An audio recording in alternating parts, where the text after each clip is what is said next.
ఇక డ్రగ్స్ వివాదం అలాగే విచారణ వీటన్నిటిపై మనతో మాట్లాడడానికి ఎక్సైజ్ శాఖ మాజీ అధికారి ఫోన్ లైన్లో ఉన్నారు.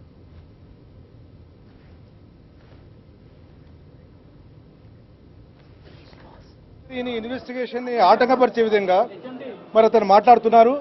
అది మేము రిటైర్డ్ ఆఫీసర్స్ గా మేము ఇదివరకు కూడా దీంట్లో డ్రగ్స్ విషయంలో కూడా చాలా కేసులు డీల్ చేశాం మేము. కానీ ఈ విధంగా ఎవరు మాట్లాడలేదు. ఇతను మాట్లాడిన మాటలు ఏంటంటే ఇవి అబ్స్ట్రక్షన్ ఆఫ్ డ్యూటీస్ కింద వస్తాయి మా ఆఫీసర్లకి.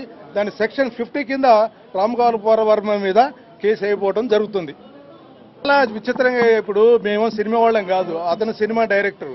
సినిమా డైరెక్టర్ స్థాయిలో అధికారులను కూడా మాట్లాడితే ఎలా ఉంటుంది? అది సబర్వాల్ బొమ్మ కూడా వేసి ఏదో చూపిస్తున్నాడు, ఏదో బాహుబలి 3 అని. చాలా అభ్యంతరకాను. మాకు చాలా ఆయన మాట్లాడిన మాటలు దాని అబ్స్ట్రక్షన్ ఆఫ్ డ్యూటీస్. అది ఆఫీసర్లకు కొట్టక్కర్లా తిట్టక్కర్లేదు, మాటలు చాలు. ఆ మాటల్లో మేము హ్యాబిట్స్ పోలీస్ స్టేషన్ కానీ మా ఎక్సైజ్ పోలీస్ స్టేషన్ కానీ ఫైల్ చేస్తాం మేము సాయంత్రం. డెఫినెట్లీ అతను అరెస్ట్ చేసే అవకాశాలు కూడా ఎక్కువగా ఉన్నాయని తెలియజేస్తున్నాం. వాటిని దాంట్లో ఈజీ లైబుల్ ఫర్ పనిష్మెంట్. నేను ఎదురుగా రాయలసీమలో ఒక కడప జిల్లాలో పనిచేసినప్పుడు ఒక అతను మీరు ఏం చేస్తారు సార్ అన్నాడు. నేనేం రాయలేదు, ఒకే వాక్యం రాశా, ఏం చేస్తారు సార్ అనే దానికి 3 ఏళ్ల జైలు శిక్ష పడ్డది. మరి ఈయన ఇంత మాట్లాడినప్పుడు ఒక డిఐజీ స్థాయి ఆఫీసర్ని మా సిట్ టీంని ఈ విధంగా మరి కించపరుస్తూ అబ్స్ట్రక్షన్ ఆఫ్ డ్యూటీస్ కింద మాట్లాడాడు. కాబట్టి definitely he will be arrested, there is no doubt.